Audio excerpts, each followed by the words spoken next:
Okay, Ed Kenny, take it away. Awesome. Well, I'm going to just share my screen real quick, if I can.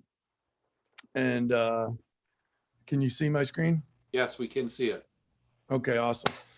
So it's great to meet a lot of you for the first time, and it's great to be with a bunch of you that I've gotten to meet over the last couple months.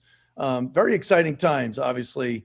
This is something pretty near and dear to me because my history, just in a nutshell, is I helped this company called Nextel build out their network many moons ago, back in the late 90s and early 2000s. And they had a unique situation, just like Verizon and AT&T and all of them did, where, they were building networks so that these little things that we know and use can connect, right? So it didn't just happen overnight. Like, these companies spent billions of dollars investing in infrastructure and towers and all these things to get the population centers first, obviously where there's more people. That's where they're going to make their biggest return on investment quickly. But they spent billions even before the first phone hooked up.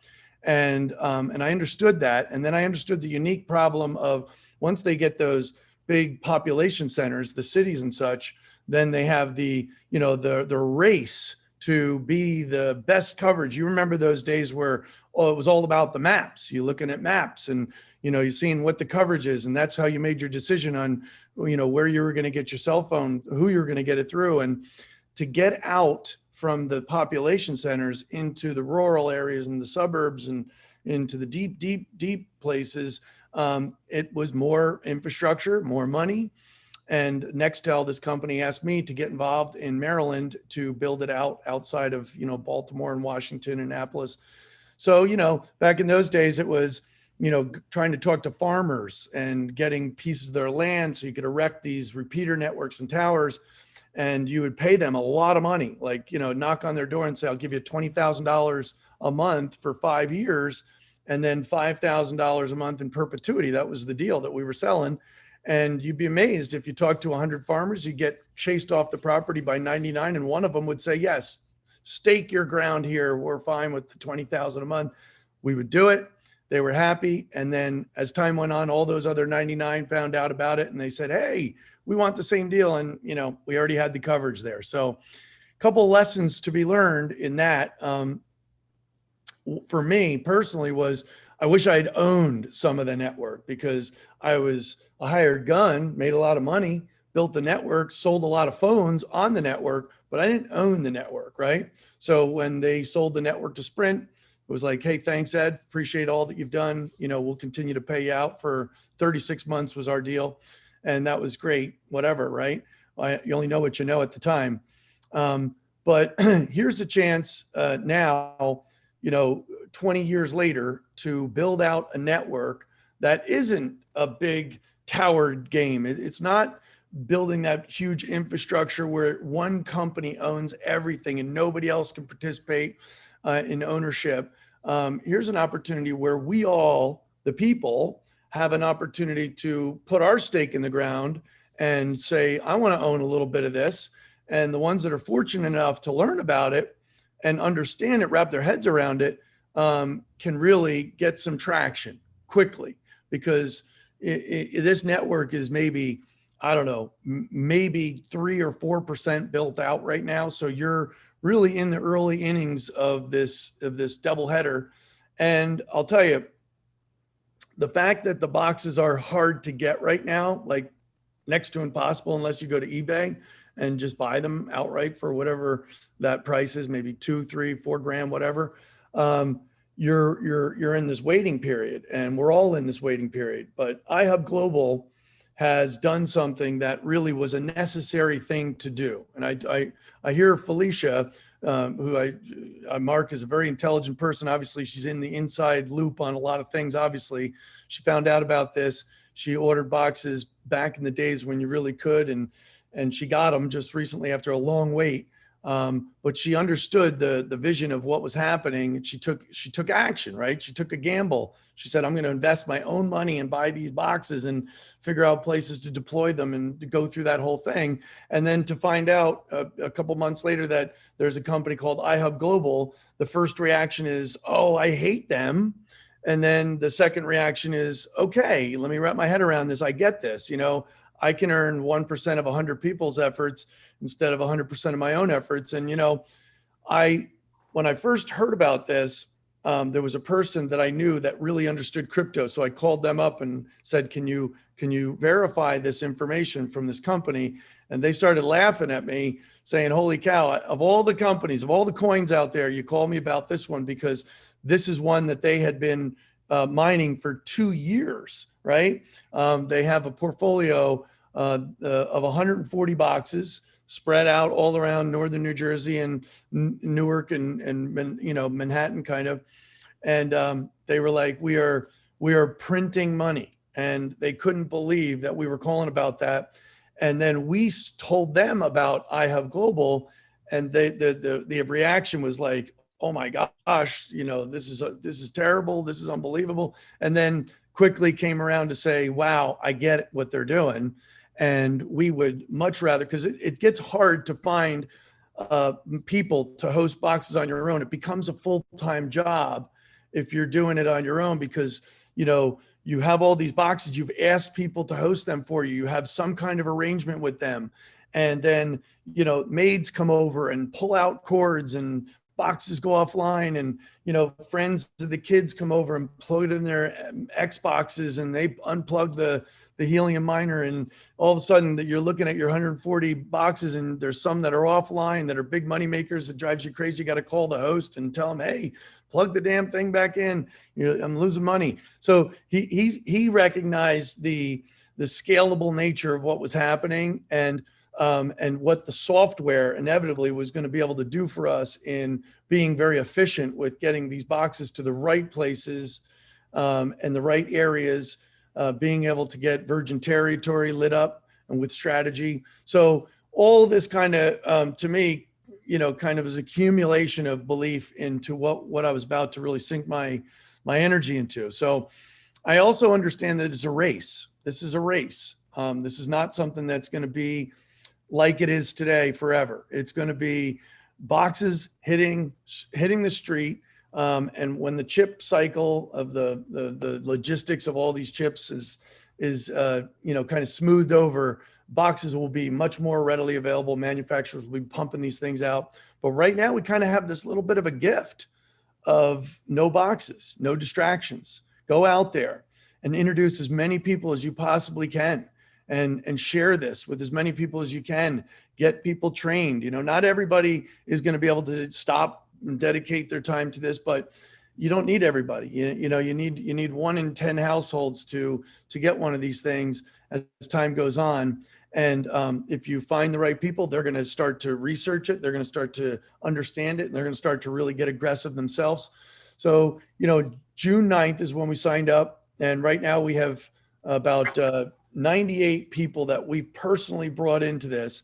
And from those 98, now it's grown to now just crossed over 14,000. So it's growing at like now 1,000 a day. It's crazy. And we're represented in 30 different countries. And, we didn't really have much to do with that, but our network did. And when these boxes do hit, it's just going to be boom, boom, boom. And like Curt said, I believe in my heart of hearts that this is a unique once in a lifetime opportunity. So with that, basically I went to work and started to become a student of helium. I wanted to learn everything there was to learn about it. I wanted to read everything I could. I wanted to be able to answer questions. I wanted to be kind of a guide for new people. And I figured that was the best way for me to kind of add value. So I started to really understand what it was, got some tools together, started sharing it. And, here we are today, and all of you are in the same position. It was only like 2 months and a week ago. So my knowledge of this is literally maybe 2 months ahead of some of you, maybe a month ahead of some of you. But if you take the time to read the white papers, to go through and understand, go listen to some helium.com, YouTube presentations to developers to understand what kind of devices are going to be on the system. Because a lot of people are like, wait, there's already networks built out there. I don't understand what's going on here. And well, the more you understand that the cost benefit to the clients and all the different devices that can be on this network that are so different than the Verizons and the AT&Ts and those big, heavy duty, high cost networks. Because remember, those networks were built out, but that doesn't stop there. The maintenance, the bucket trucks, the union workers, the tower rentals, all that stuff is heavy duty cost to maintain. And hence a lot of price tag goes into a dedicated hotspot. If you want one from Verizon, unlimited data, you're going to be paying, I don't know, 20, 30 bucks a month. And, you know, one of the stories that struck me was Hertz car rental has 500,000 vehicles across the country. They pay 25 bucks a month to track those vehicles. And, you know, when Helium is fully deployed, they'll be able to do that for $1, $2 a month for the same thing, just a lot cheaper. But there's tons of other developers that are developing things right now for devices that are going to be loaded onto this network. It's already started. This company is already generating revenue. So it's kind of like this build it, right? And pay us money for building it. That's their cost. They're paying us and rewarding us with these Helium coins at the same time that they're loading customers on in the cities. Because a lot of the cities are, you know, they have enough coverage. They need more, but they have enough to get going, right? And get revenue coming in. So it's kind of like they're spending money, but they're starting to bring it in. And the more they get customers, the more revenue that comes in, then all of a sudden it's going to come a time where they don't need to pay for us to prove the coverage anymore, right? Because there's going to be fully covered, the whole country, every square inch, the whole world eventually.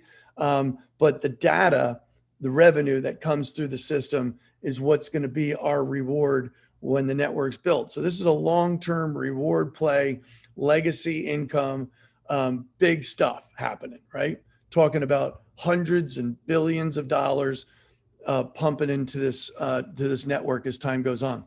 So all that is just kind of setting the stage for strategy. What do you do here? You know, my first, I've kind of evolved over the last 2 months with my first strategy, and still my strategy today is scorch earth strategy, right? You have a phone here. You have a lot of people in this phone, and there's not one of these people that's in your phone that you shouldn't talk to about this, right? So you kind of just go on this rampage of getting as many people to listen for 5 minutes of what this is. Hey, can I get you to volunteer to host a hotspot at your house? It's not going to interfere with anything. You're not going to have to do anything. You're going to get the box for free. You plug it in, you put it upstairs in the highest part of your house in a window, and it's going to earn you money every month. Okay. You don't have to pay anything for it. And it's going to maybe pay for your internet bill, maybe pay for your cell phone bill. And if you know other people that you can talk to and share it with, you could get them to host, and you could make money that way as well. So how many people can you talk to about that? Get them signed up in the system, get them to reserve their hotspot. That's kind of scorch earth. If you go 100 wide, you're going to get 20 or 30 people that get it and start to research it and understand it. And then they're going to have these aha moments, and they're going to say, oh my gosh, I know 20 people myself that I could get on this. Next thing you know, you couldn't stop it if you wanted to, right? So scorch earth is a great thing. But understanding kind of how to position it a little bit is probably where people get hesitant to just call and just say, hey, you got to do this thing. You sound like you're coming from planet Mars, right? You got to get this box in your house and it does some stuff, and you know, people are going to be on it, and it's like, what is that? And it pays you in crypto rewards, and it's like, holy crap, you're crazy. But if you understand it, you're going to be able to articulate it just enough to get them to bite, right? So one of the best tools that I found for people just recently actually was a little website. It's helium.com. That's the first thing I tell people to do. Go to helium.com and understand it. Go to the bottom, get the white papers, print it out, read it, understand what it is that Helium is all about. How did it start? Who started it? Basic knowledge, right? Then it's like, okay, the host, what is the host going to ask me? Like what are the most common questions? And if you go to helium.com/host, you land on this page that you're looking at right now.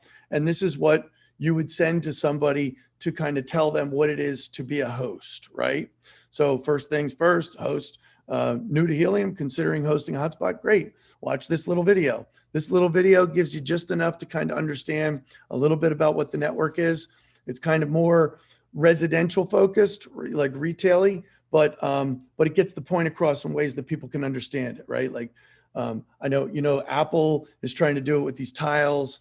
Amazon's trying to do it with the Eco Dots, and Google tried to do it in the beginning, but they all want to own it, and there's no incentive, right? And people don't trust these companies. They really don't.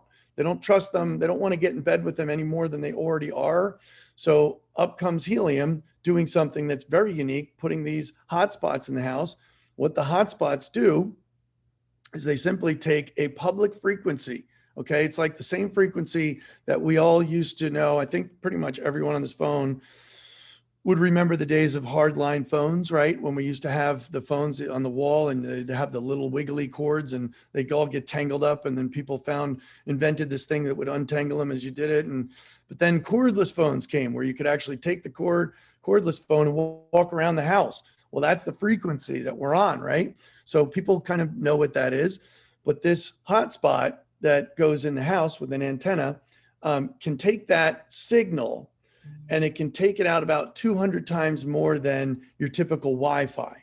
So, think about like in terms of 1,000 feet, okay, in a densely populated area, like with trees and stuff, 1,000 feet, 300 meters, that's kind of the guideline.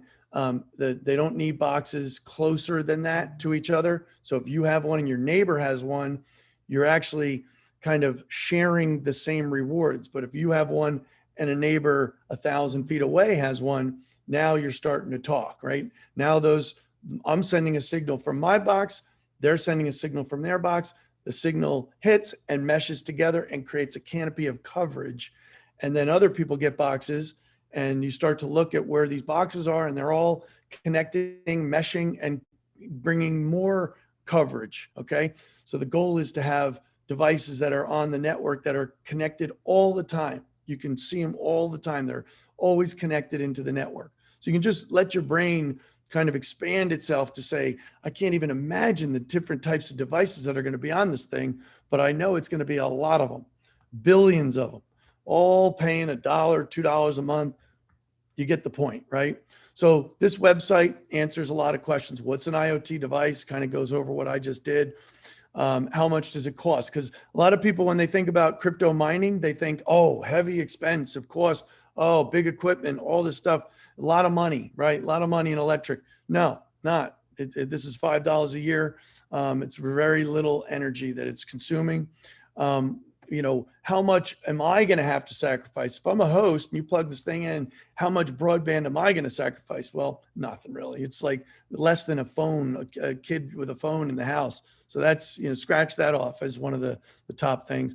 How long does it take to deploy? Well, about 10 minutes, you get a package, you'll have instructions in there. Now, this part right now, we're all very fortunate because we're not dealing with this, but there are strategies. There are antenna strategies. There's all sorts of different things, but there's also YouTube with instructional videos. So if you're in a situation where you need to know how to open the port to the router, you go to YouTube, you'll be able to watch a video. Our company, iHub Global, is going to be doing a lot of training because they are giving away these boxes to us for free. The one thing that they want in return is that the box ends up in a good location that's generating revenue immediately, and the person that receives it plugs it in and gets it going. That there's a major incentive for them to have us know how to do that, right? Because otherwise they're spending their capital releasing it out to us, and they want us to deploy it properly. So they're going to make sure that we have all the tools that we need to do that. Then you have security. Security is probably the biggest question. There's a whole section on security, but this is not an issue for anybody. You're going out there with an outbound signal that you're sending. You can go into the network security overview. So it kind of gets the host to totally be at peace with having this. There's no microphones in these things. There's no cameras in these things. These things are strictly devices that are communicating with other devices, creating the canopy of coverage. So you think about what we're building is really a decentralized, encrypted network. Couldn't get more safe. I would say that your dog's name as your password for your router is probably less safe than a 26 number alphanumeric code that someone would try to hack. Everything is hackable. There's no question about that. I don't ever say that it's impenetrable, but it's much better than what anybody has at their house today, right? So it kind of answers these critical spots. Who else is doing these hotspots? It's amazing to me when I bring people to a map and they start to see all these green dots on the map, and you can click into each green dot and see all that you need to see. How much are they making? How much is that box? How long has it been on? What's the average revenue? What kind of zone is it in? All the details are right there for all of us. Transparent. One thing I love about this network is it's fully transparent. So you can see, click on here to go to the live coverage to see all the boxes out there, how they're communicating with one another. So it's just a great, simple website. So helium.com hosts, okay? Host, not host, just host. So then we go into our iHub Global. For right now, this is our back office. The back office is going to be fully integrated into a whole nother, the heliumtrack.app app. But for right now, this is what we have to kind of view our business.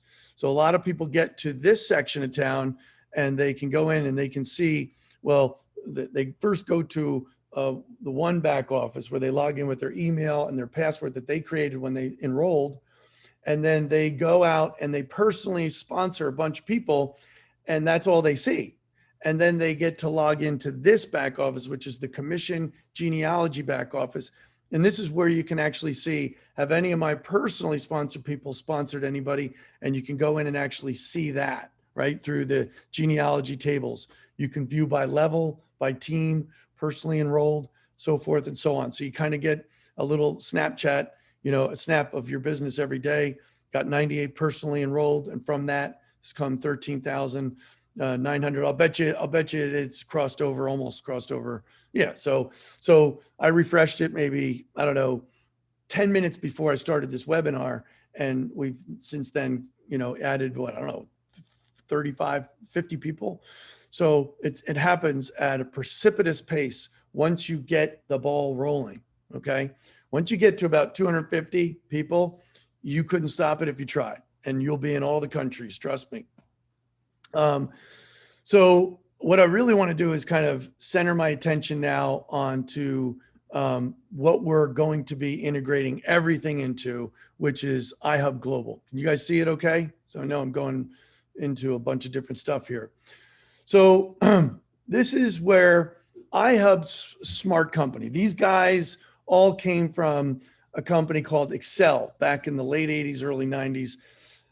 These guys got into Excel, which was just the United States of America. It was a play on the deregulation of telecom, and they all got involved, and they made literally hundreds of millions of dollars, enough for many lifetimes, legacy kind of money. And they've had fun with their lives ever since, right? They've dabbled with stuff. They've gotten into real estate. They've done all sorts of things. They've bought towns. Some of them have bought towns. But when they saw what Helium was doing, they said, oh my gosh, this is like Excel on steroids. This is, first of all, a lot faster. It's a lot sexier. It's a lot easier. And it's global from day one. So they came together, brainstormed, raised a bunch of money, and put together iHub Global for us. And it's an affiliate program. So they're not charging anybody any money. They're giving away the boxes for free. This is the ultimate strategy that they kind of landed on. If you'll notice, if you've been in this for any length of time, things are very fluid. Things are changing like the wind. And it's up to us as the beginners, the beginning people, the kind of pioneers of this whole network, to stay on top of that fluid situation. So things are changing rapidly. Like when I first got involved, there was an opportunity to buy 6 packs. You could buy 6 boxes, but all of a sudden you started sending 6 packs out, and people spent the money on them, but they didn't know how to deploy them. They were like, got these boxes and they're like, now what? And it was a catastrophe. Like they're not spending any of their money. The people are spending their money, but they're not positioning them properly. They're not earning the right amount of rewards. People are frustrated. So they said, ultimately, the free model is the way to go. And they made that decision because they found this company who created this software, and this software is genius. It basically outlines the whole helium network as it stands today, and it runs intelligence on what would happen if this address had a box. Would I make money if this address had it? Would I make money if this address had it? So all of a sudden this intelligence got built in. So the investors felt very comfortable fronting the money on the boxes because they knew that the boxes would be deployed into addresses that were going to be good and fruitful and return the most amount of profit possible in the shortest amount of time, so they could recoup their investment back. And it's only because of this software that made that possible, right? So we all have this. Everyone who gets involved is able to go in immediately and log into heliumtrack.app, right? So matter of fact, as soon as you enroll, there's a big banner there that says, check out heliumtrack.app. So now you're in. Now you're looking at it saying, okay, now what? Well, first thing you do is play around with the zip codes, right? Play around with your area, your home, get a sense of what you're dealing with, where you are. I'm going to call this, for this purpose right here today, my home, right? The reason why I like using Nantucket Island as a place is because, first of all, it's near and dear to my heart. I have a house up there that I share with my family, and it's a finite piece of land that is, 17 feet from this tip down over here to this tip. Okay. This is a little island called Tuckernuck over here, but 17 miles there and about 3.5 miles fat right here. Right. So I look at this and I say, okay, this island is going to need about 250 boxes, hotspots. So I just kind of call this America, if you will. This is just a lot less confusing to look at a little smaller plot of land, right? So I'm like, all right, I want to build this place out. So I want to get a general lay of the land. What's happening in this area? This could be your backyard. If you put your address up there, you're kind of looking at the same thing that I am, right? So I see that already there's, 2 months ago, there was one box on this island. Now all of a sudden there's 1, 2, 3, 4, 5, 6, 7 boxes. So there's some smart people on Nantucket. They're not part of the iHub network because they ordered these things probably back in January, got them and started deploying them, right? So this tells me right now that there's 7 hotspots and there's 4 owners. So some of these people own maybe 2 boxes, right? So call it, maybe 2 people own 2 boxes or whatever. They've so far minted 38 HNT this month in the last 30 days. Okay, so you have a couple things to play around with on your helium track. You can go 24 hours, 7 days, 30 days, or 60 days to find out how much rewards are being paid to the boxes in that area within the 5-mile radius that we're in, okay, which covers every box up there. So, in the last 7 days, it's going to do a little calculation here and spit out a number. It's done 7 HNT and 122. Kind of a miserable situation, right? For a bunch of uncoordinated people that aren't part of the Helium iHub Global. They're doing it on their own. They put in a box and maybe that box doesn't do much of anything. Like this guy over here, this box ain't doing nothing. Trust me, because it's not connected to, it's not serving any purpose other than just that little area. So there's not a lot of rewards that Helium is going to grant to that box. Okay. But all of a sudden you start getting into a place where like these boxes are starting to communicate and they're going to do a lot better than a one-off box. The goal and one of the big strategies, if you're in virgin territory, what I mean by that is like you're looking in your house is Middle Moors here and you're by yourself, you're a lone soldier out there. The day that you get your box is going to be a long day away, because think about it from iHub's perspective. They're not going to ship a box to one person in Middle Moors because they've invested in the box. They don't want to deploy it there because it's not going to generate much income. So it's not a good place to send a box. So iHub's going to send the boxes to the best locations. So we have to be good at strategy. We have to be good at finding out where those best locations are. So one strategy would be, let's take a look over at this place right here. Okay. I'm going to kind of blow it up a little bit. So this is the lone wolf. This is you right now. Okay. In virgin territory, nobody else is around. What do? How can I guarantee deployment in a rapid way? Okay. The strategy here would be to say, okay, I've got my house. It's got a box. Okay. This is 300 meters. This little orange circle, it's 300 meters in any direction from another house that should have a box. So you do not want another box inside of this orange circle. Okay. Now, where you do want the box is you ideally want one north. Anywhere in the dark green or light green is good, right? Because they're going to be able to communicate with this box. So think about, who do I know up here in the north? Who do I know on the east, in the south, and on the west? And then maybe one in between, right? So now you've got 5 other boxes in the green zone, plus your box in the middle of the orange circle. That is perfect. That's exactly what iHub Global is looking for. Virgin territory, 6 boxes, all communicating with each other, witnessing, beaconing, all sorts of stuff happening, the stuff that rewards well in the Helium network. So call it maybe 2 coins a piece every day times 30 days, call it 60 coins a month at the price of right now, $18.31 a coin. So you can do the math on that. Let's, for easy math, just say it's $20 a coin. You've got a box, each of those boxes doing 60 coins a month. 60 times 20 is $1,200. That is awesome, right? Helium, iHub Global is going to ship those boxes out. They're going to ship 1 to each person. Okay. If you talk to this person up here and they're like, I'll agree to host a box, but you're going to have to help me out. I'm not interested in grow. I'll just take, the 15% money that comes from that box every month, but I want you to handle it all. Great. You would order it through them. They would get an assessment. They would fill out the assessment. That box would turn orange because it's a reserved spot.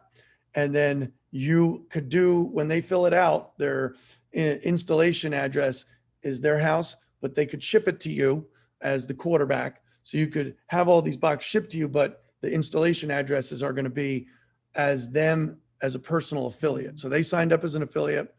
They're going to use their house and they can ship it to you so you can handle it. But then you could find this person over here near Hoyks Hollow and they say, this is genius. I love this. I know a ton of people. This is awesome. Holy cow. And you teach them, okay, what I want you to do is go find 5 people, as quick as you can and get them to become affiliates. And all of a sudden for doing that, instead of just getting 15% off your box, you'll instantly graduate to 25% just by getting 5 other people to get a box and become an affiliate, right? So then you could have this person now as an affiliate with 5 people. They're earning 25% and you're earning 20%, okay, on their box. So if their box does $1,000 a month, they're going to earn $250. You're going to earn $200. If they get 5 other people, they do the same thing. Now all of a sudden you're making $1,000 a month, right? Off of the other boxes. So very, very beneficial to turn people into affiliates that get 5 others at least, because you get a pay raise and they do too as a host.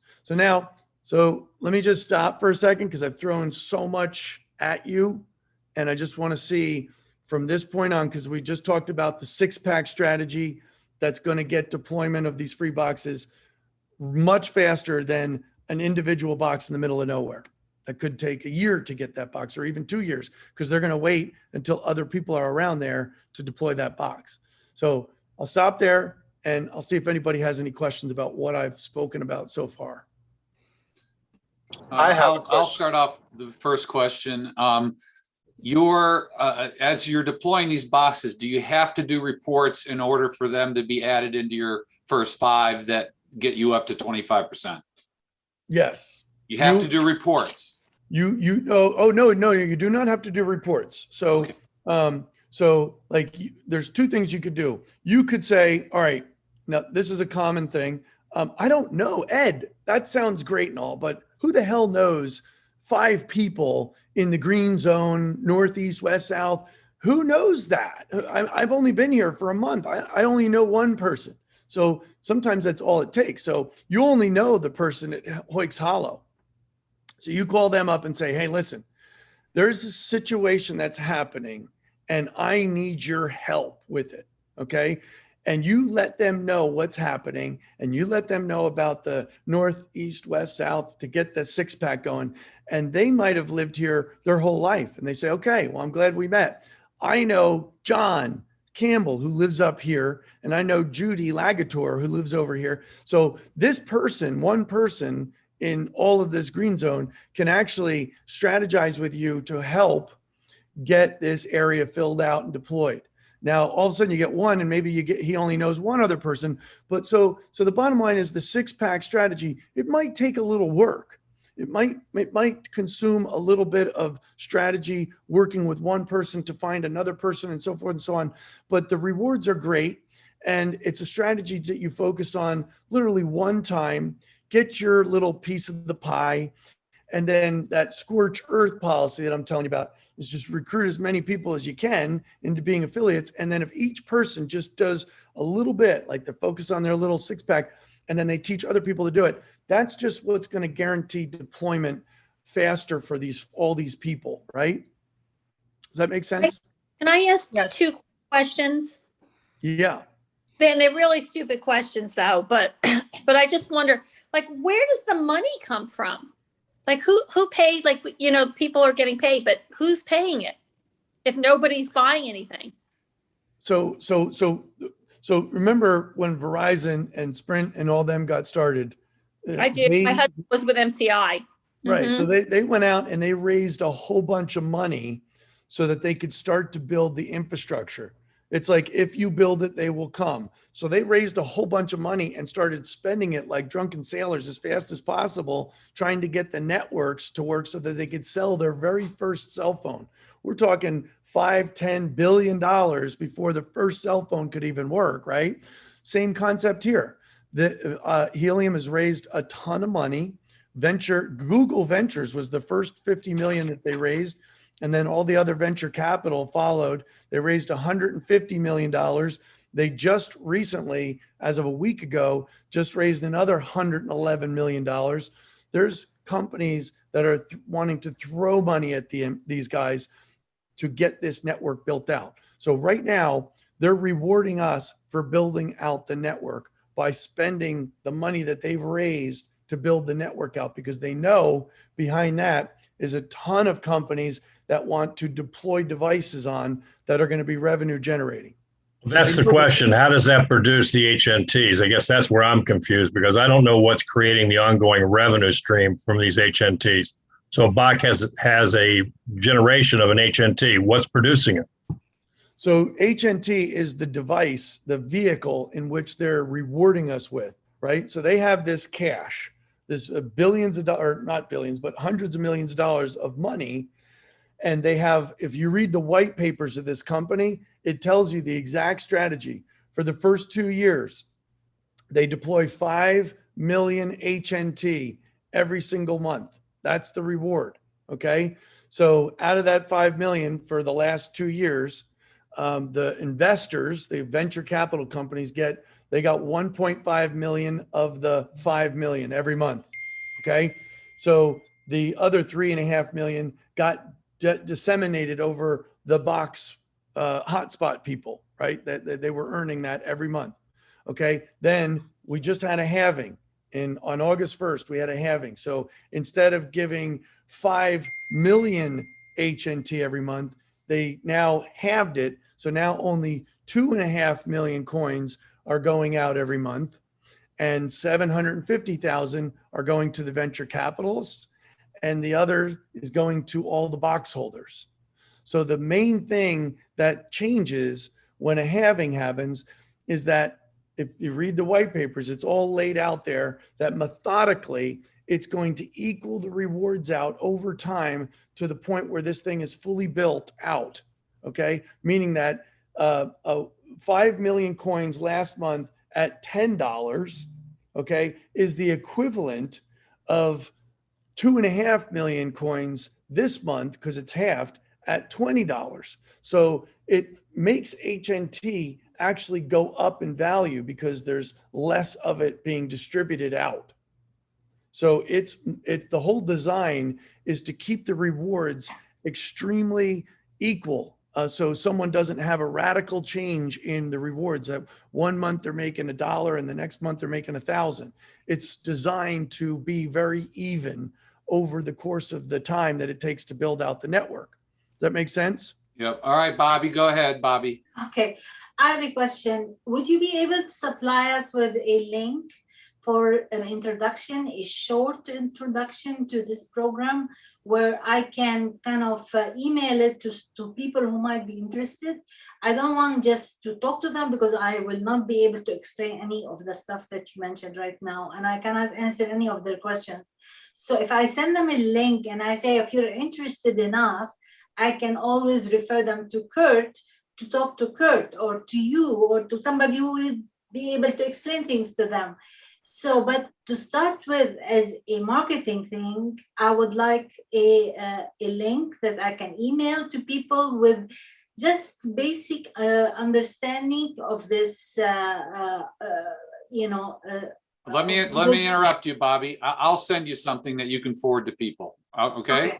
All right. All right. I'm going to make a note of that right here. Okay. First on my list. Thank you.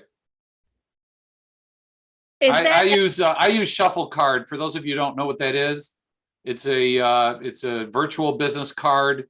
I bought 100 pages of them so I can give them away for free to people like Bobby, so she can forward it to people she knows. Simple as that. That's the way that works. Okay. Okay. Bro, you had a question? Krista? Krista was raising her hand too. Well, go ahead. Let Terrell go, and then I'll go. Okay. Okay, my question is, I know someone who has a box already. The person that saw it on some kind of communication, and he has a box coming. The question is whether that person can be, is he already in another type of iHub type business, or could he be incorporated into this business? Yeah. So he bought his box outright and he's going to get it. Yeah, he saw it on some kind of communication, and so he says it's supposed to be on its way. Great. So I love that. I think that that's a smart thing to do. Go in there, buy a box or two and wait. You'll wait a long time, but the box comes, you'll really know the software by then and know where you should put the box and have a box for yourself.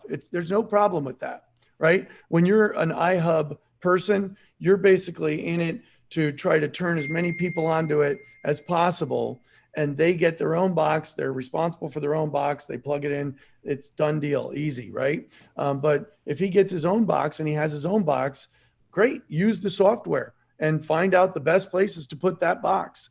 I get credit for it though. No, you won't get credit for his box. He's just on his own, is it Felicia? Right.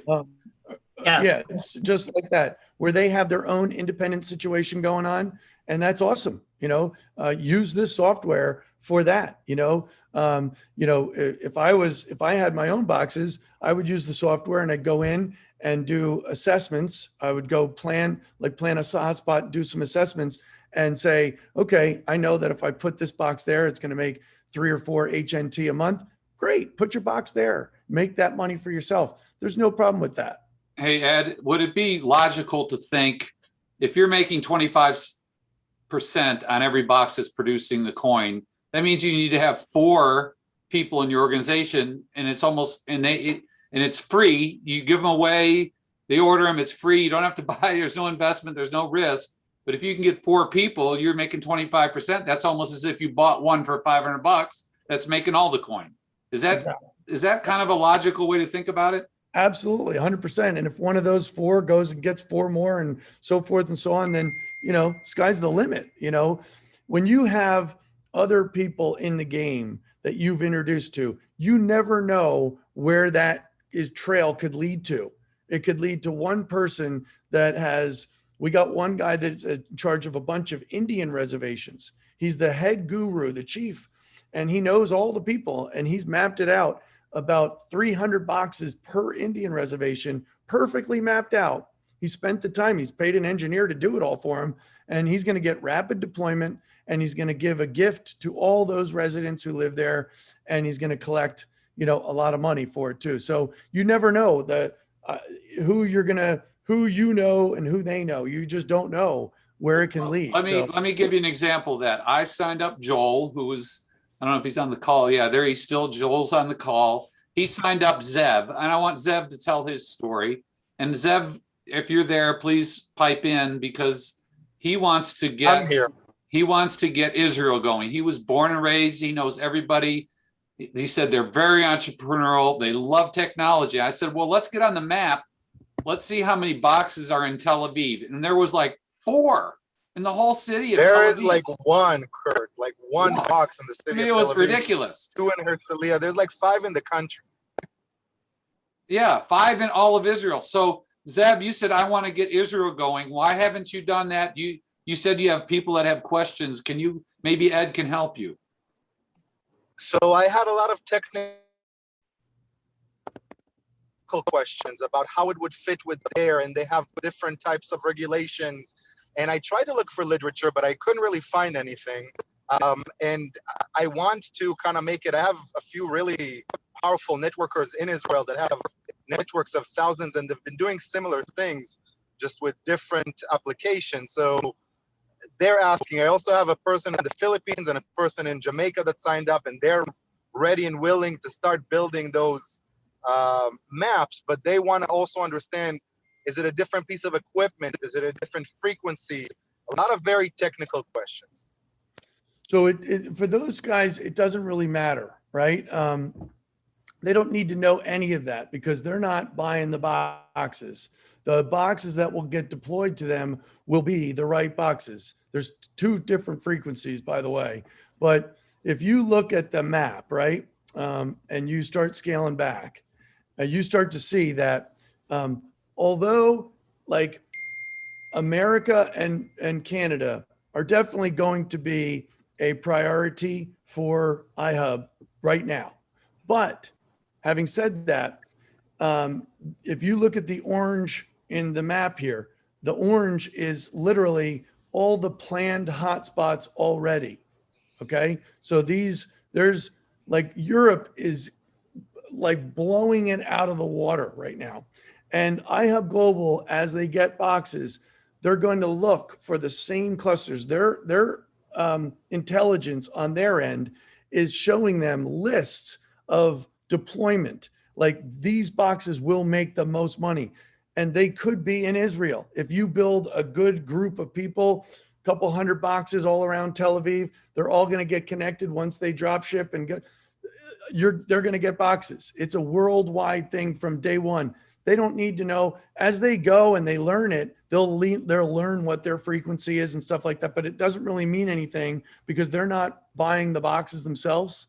They're just getting them freely deployed. So they have a huge opportunity, and it's already happening. So it's kind of like it's happening with or without us. So a lot of companies say, well, you can join this it's going to grow with or without us. And, it's probably not going to grow without us, right? But this is definitely going to grow with or without us. So there's this window of time that we have, call it 3.5 to 5 years, where this network is going to be built out. And, right now is the time to strike, because we are really early adopters. That is for sure. We are early adopters. There's plenty of real estate.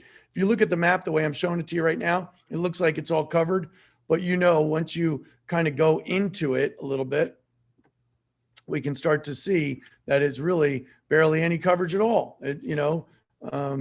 There it is, right there. And they are small. Yeah.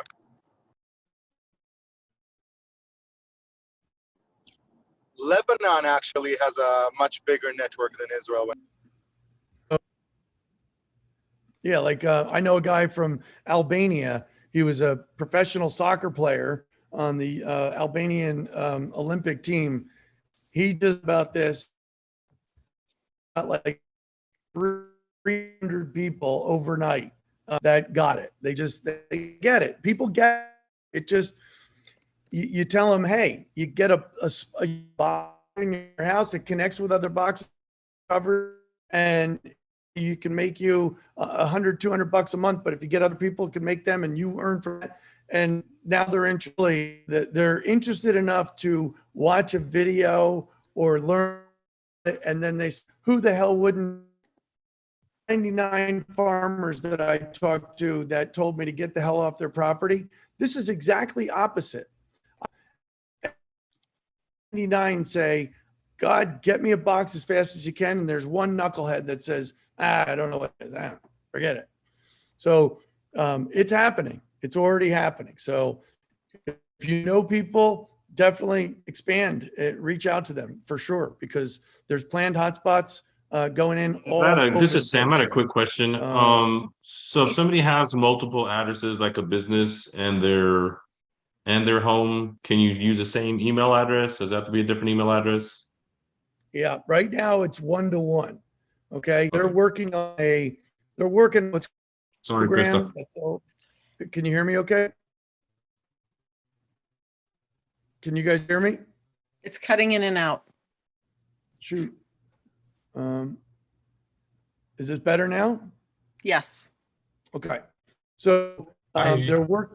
they're working on a program. It hasn't been launched yet, where one person who has multiple addresses will be able to go in and host multiple addresses.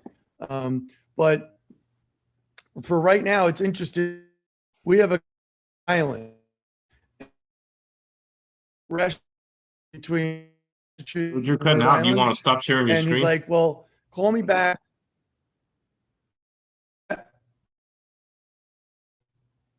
your video off. Are you guys having let me try to do something. Hold on.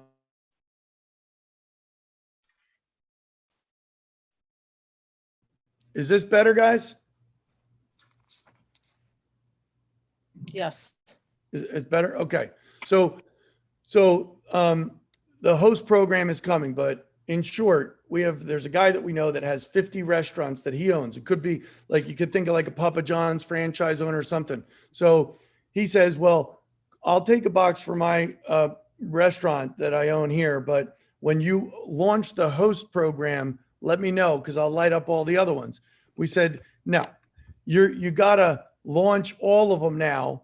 Go to the managers of each of those restaurants and give the managers a gift. Say, hey, listen, I'm giving you a gift. I want you to be the affiliate on the store that you manage, the restaurant that you manage. So now you think about it. Once you go past 25, the 26th referral is 35%. So it behooves them to get their managers in each of those restaurants to have their own affiliate spot. They'll make more money doing it that way than having the host program when it eventually comes out.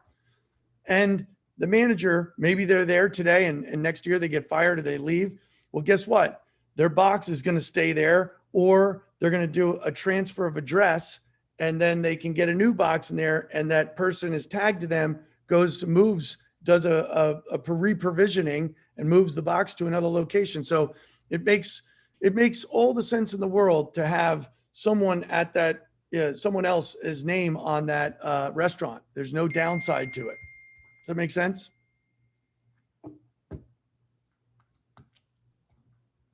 Makes sense to me. Okay, Joel, I know you were the one that tried to inspire me to do this meeting today. Joel, do you have a question? He's on mute. Joel, you're on mute.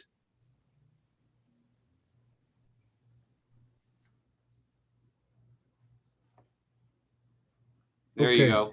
I do. Um, it revolves around the provisioning issue. When you sign up an affiliate and you ask the affiliate to put in 5 other names, in doing that, the affiliate puts in the email address and the location. What gets sent via that email address to those 5 people? So an assessment gets sent. So this is a good thing to learn, right? So let's say I want to plan a hotspot. Like, let's say you're tooling around, you know a bunch of people, and you're going to look up their addresses, maybe go Google their name and get their address. And then you come in here and you just plug in their address. Give me an address for an example. All right, well, we'll just do it with this for right now, okay? Okay. So I go in here and I say, okay, here's that address, couple boxes already. So what's cool about this is instead of virgin territory complete, now you've got a couple boxes that are going to help you out, make that 6-pack, right? So now you can see someone's pretty smart. They've got some boxes in here. They've already started to plan this out. Probably need a box over here, box over here. So these boxes will get quick deployment because it's going to complete a 6-pack. I'm sorry. It's Balford Lane. Scotch, there it is, right on top. Okay. So all right, this is a good one because you get them at their address. Another spot is right outside of their little orange circle. So that's good. That will count as 1 for the 6-pack. So now you got him there, 1 up here, 1 over here, 1 over here. And you get a 6-pack deployed, and now you've got yourself a good situation. So you can, if you're in virgin territory, you can create your own 6-pack, or you can use someone else's 6-pack and plug one in there. And that will be good too, because they'll deploy that box because it knows once that box gets in, it's going to hit all the other boxes that are already pre-existing, and it's going to earn money. So it's either your own brand new 6-pack, but now here's what's going to happen, right? So I go in here, take this address, copy it. I go into plan a hotspot, right? So I'm going to go in, copy and paste. Now I have to pull it down from the menu list that it comes. You could take the time right now to put in, you could call it like my boy or whatever, my son or whatever you want to call it, right? Just so you know what it is. And then you could take the time to sister. Yeah. I mean, I'm sorry, put my daughter. Well, I'm not going to do this for you, but I'm just showing you what to do. Okay. So then Got it. you could take the time to put in their name, last name, email, and phone number. I agree, and hit plan hotspot, right? So I'll show you what happens. I'm going to hit, I don't have to put in that information. If I'm just planning things, I can just hit plan hotspot. I agree to terms, plan hotspot, and it will run intelligence and say, nice one. This location can use some coverage. Now I can do this, save and send assessment. So if I do that, I'm going to have to fill out their information, and then it will send a text or an email or both. I always recommend sending both the text and the email because the email will go to junk mail. They'll never see it. So put the text in there too. But I would never send an assessment to somebody without letting them know that I'm going to send it to them, because they don't know where it's coming from. They delete it and then it's a nightmare, right? So, or you could say, nope, I'm not ready to send the assessment right now. Just plan the thing for me, right? And I say, okay, I go up, hit save now. And now all of a sudden, when I refresh, close, I've got a purple dot, okay? A purple dot is me. I did this through my Helium Track account. The only one that will ever see purple dots on my map is me, because they're my planned hotspots. So I've got one planned there right now. Doesn't mean anything. I didn't lock up any real estate. I didn't do anything that would stop someone else from coming there and grabbing it first. But I know that I have a plan there, and I can just earmark it for a visual purposes when I'm going out there and talking to the neighbors and stuff. So can someone else come in and take that same spot and reserve it now? Absolutely. So whoever makes it turn orange is the one that owns that real estate, locked and loaded. No one else in iHub's network could possibly get in there. Someone Lone Ranger that's not in the iHub network could go there, but that could happen. But you're locked and loaded, and a box will eventually be deployed there based on the revenue that spot will generate, right? Okay. So, The 6-pack that you keep mentioning, that isn't something we have to create. I mean, it could be in an area where there's already like 3 or 4 hubs, and we put our 1 in there or 2 in there, and that creates a 6-pack. yep. Let's say you knew somebody here, right? Or knew Okay. somebody here, knew somebody here. Any of these spots, if you know anybody in these spots, awesome. You're going to get deployment quickly, and you're going to be inside someone else's 6-pack and communication with a bunch of boxes. It's going to make good money, and the company's going to send it to you. Someone else asked me on the map, there's the colored hexagons, and then there's areas that are white. What's the difference between the colored hexagons and the white spaces? So these hexagons here are grayed out. That means that they've got coverage right now. They don't need coverage. All the white is where they need coverage. But if you had somebody that was in a gray spot, could you go ahead and reserve her spot there? No, it won't let you. So if I knew a person that lived in here, they wouldn't be able to sign up as an affiliate with a box at their address. They could still sign up as an affiliate. They don't have to have a spot. They don't have to have a box. They could sign up as an affiliate and get their mom's house or their sister or their brother, someone else in their family. They can use a different address, but they can't get one there. Their address is off the table. So you can only place 1 box in each one of these hexagons. For now, yes. The system is very smart, and in the future, That's the gray hexagon. The gray hexagons. cannot place That's the gray hexagon. gray. No good. No good. Gray. No good. White boxes, white hexagons are good.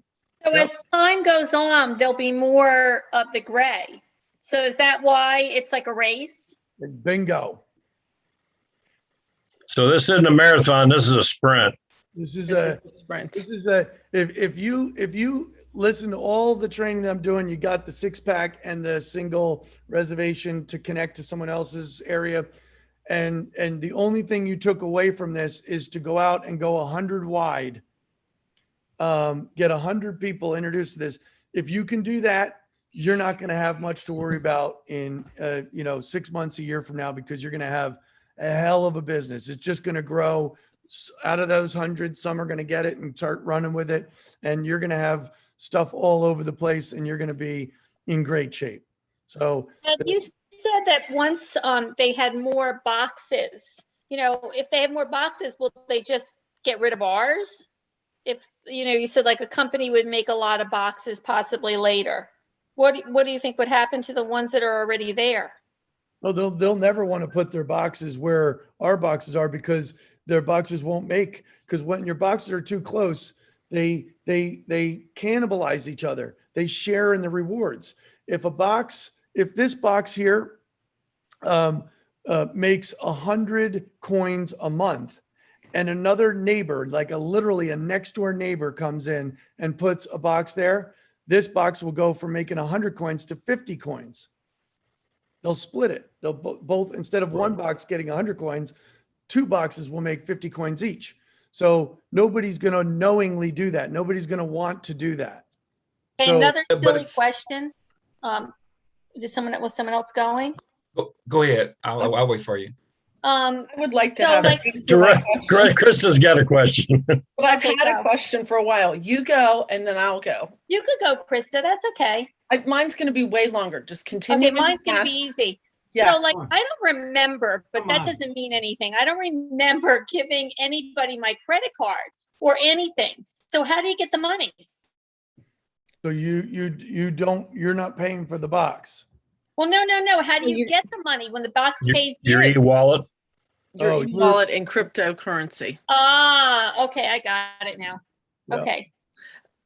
So- Okay. Do we pay Mike- taxes on these? Well, Krista first. Thank you. Sorry. Okay. Okay, so I'm looking at my helium tracker and I have your hotspot is reserved and I have that last upgraded because I upgraded. I think that's a better tool.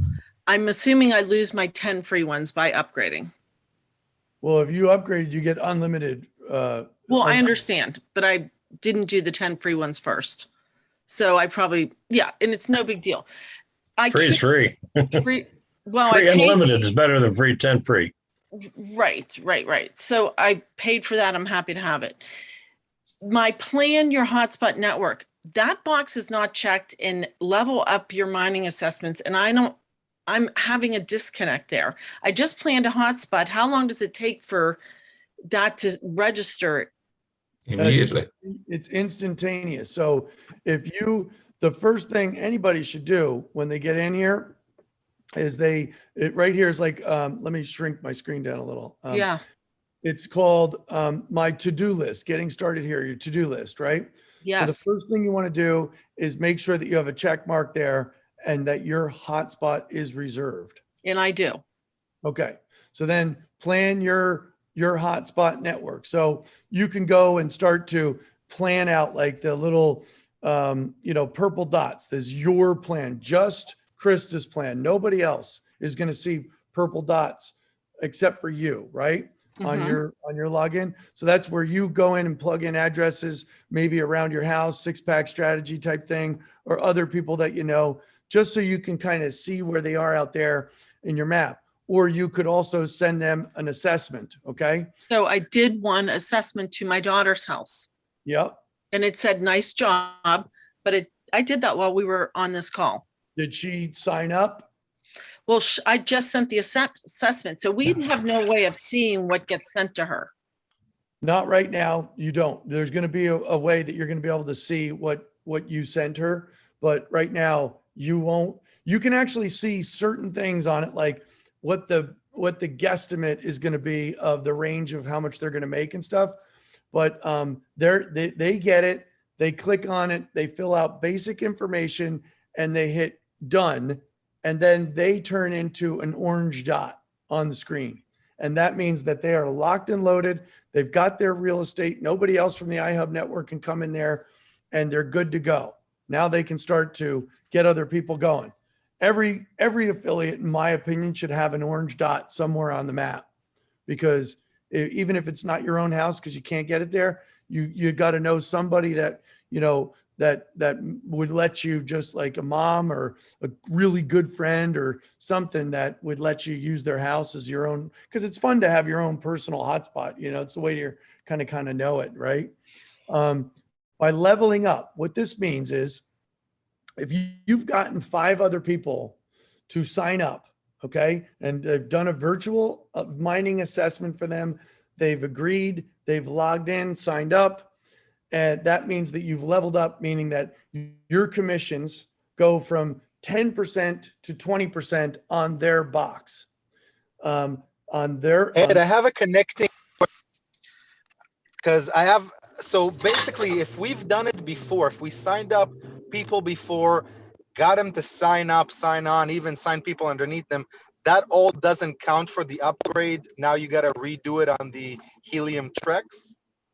Well, they're going to populate all the work that was done before Helium Track went in, which was basically the August 1st. All of that work that had been done is going to be duplicated. They're going to upload all of those people in the system. But if you reserved your box in the old system and the new system says it's no good to have a box there, you'll get notification that says, hey, I know you reserved your address in the old system, but we uploaded all those old addresses and made all those boxes orange, but yours couldn't be because there was already a box there. They'll let the person know that. Okay, and how are we going to be able to see all this? Because we can't see it all now. I mean, you can see it in the old system, but we can't still see use the old system. What their goal is is their goal is to make this your total back office. So you will never go to the other ones again. But remember, we're in the beginning stages. This is a fluid situation. So things are changing rapidly, right? So staying abreast of what's happening is really important right now. Once this thing gets locked and loaded, they have things in here that are in for the future, right? Like if you go up and you'll be able to go into my business, you'll be able to go into my team, you'll be able to click on here and you'll be able to see just your team and all of your boxes and all of the boxes that you're coded to. That will come, but it's in the process of being developed right now. And that'll be fun because you'll be able to go you'll be able to go over and see, let's say you have 1,000 boxes in your business, you'll be able to go over and see the 1,000 boxes in your business, and you'll be able to see which boxes are performing really well, which ones are the worst producers, and you'll be able to contact the people that are the worst producers and say, hey, let's work on getting your box in a better position, get an antenna, do whatever because you're only increasing your income by helping other people to understand this better and place their box. Somebody gets a box and they put it in their basement. Woo, terrible, right? And you go in, you see that they're not making what they should. Call them up and say, let's get your box from your basement up to your freaking attic or your second floor or whatever. It'll start to produce a lot better. So we're going to have tools like that we're going to be able to use to really help people with their maximize their revenue. I have a question about that. My question to you. Go ahead. Okay, Go ahead. my question is, if the majority of the homes are one-story homes, just they don't have attics and they don't have basements. Well, they have attics, but they're not functional for living or whatever. Maybe they even have an electrical connection up there. But would it be more advantageous to take the hotspot up into an attic and have it there, or can it be near the modem or whatever for the internet? The boxes can connect through Ethernet cable, which is really good to do, right directly to the router, especially when you hook it up and sync it. But then if you can get it onto Wi-Fi, you can start to be more flexible with where the box is going to be. So you can put it next to a window. So these are all things that are going to be learned as time goes on. When boxes are being deployed, you'll start to learn about that stuff at that time. Not necessary now. Yeah, you can put an antenna on your roof, Terrell, and just plug it to the wire that goes right up to the antenna and install it. Go ahead, Bobby. Okay, do we have a hotspot right now, considering, we sent the kind of application? Does it have to appear orange right now to know that we have reserved the hotspot, or we have to wait until we get the machine and put it up to show for orange? Bobby, I made a video. I made a video on how to make sure that your hotspot has an orange dot, because if it doesn't, it's not going to be deployed until that you have an orange dot. So we can work on that and make sure you got an orange dot. Also, it should be there, the orange dot right now, if it's connected properly. That's correct. If it's reserved properly. And I have a video that I just made yesterday that walks you through it, how to do that and check it. Okay. You got to share that with all of us, Curt? I can, yeah. Please. Great. That'd be great. And I got another question real quick. I got another question on the spaces that are not the grade hexagons here. They're the larger hexagons that are, some of them are white, some have a little, you'll see spots in there, like there's a reserved spot in that one, but there's nothing else around it. How are those getting set up? So nothing is locked and loaded unless it's orange. Right. Well, there's an orange one that's not in a grade hexagon. I think it's in something Watug or something like that. I can't see. Yeah, right there. So there's a classic case of somebody who's a lone soldier. They don't have their six-pack out. They could wait 8 months, a year, 2 years, 3 years before a box gets sent to them. Well, I have an answer for it, John. The gray boxes are live, plugged in hotspots. You only get a gray box unless it's plugged in. The orange ones are just, once they get the box, they plug it in, it'll have a gray hexagon around it. So these ones that have a gray hexagon right now have an actual live hotspot right Yes. now transmitting data. That's Yep. correct. Anything So- green, like look up here. Everyone has this. Yeah, I know some of the green dots, they're live. Yep, they're live. My plan is what you do personally in mapping out your business. The blue dots are what other people have planned out and placed blue dots in places. These black ones, if I send you an assessment, John, and you click on that assessment, the minute you click on it, it starts a 24-hour clock. So it's a locked location for 24 hours. If you don't fulfill it and become an affiliate with the Hotbot, then that will eventually disappear. It's only holding the land, the real estate, for 24 hours.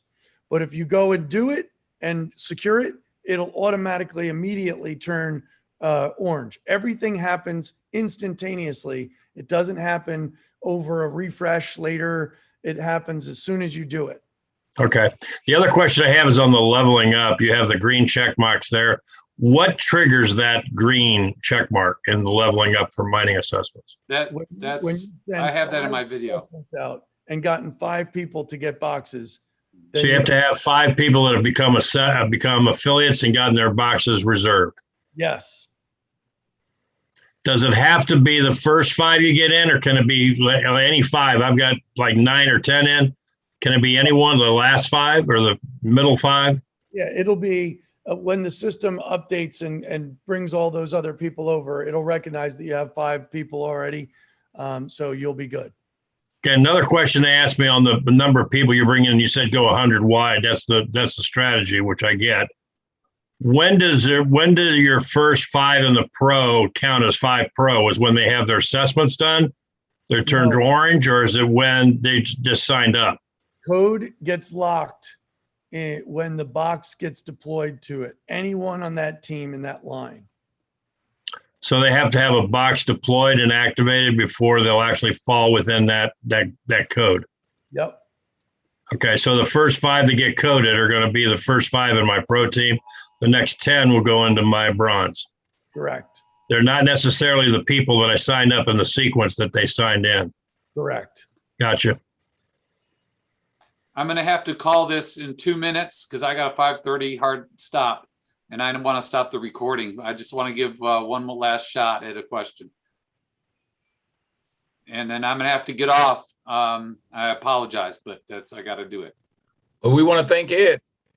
Thank you, Ed. And thanks, Kurt, for putting this together. Thank you, Thank Ed. you. And guys, my recommendation would be that as you guys are going through the week, right, and you're bringing new people on, then we'll try to set something up where we can do one of these like weekly, because when you guys start to really learn this and understand this, you'll be able to do your own trainings after a couple of these, because it's really not that hard. Like I said, I'm 2 months ahead of you guys, some of you guys, maybe even less than some. So if we can commit to doing one of these once a week, where you can bring all your new people on and get them trained up, then you'll start to really understand it.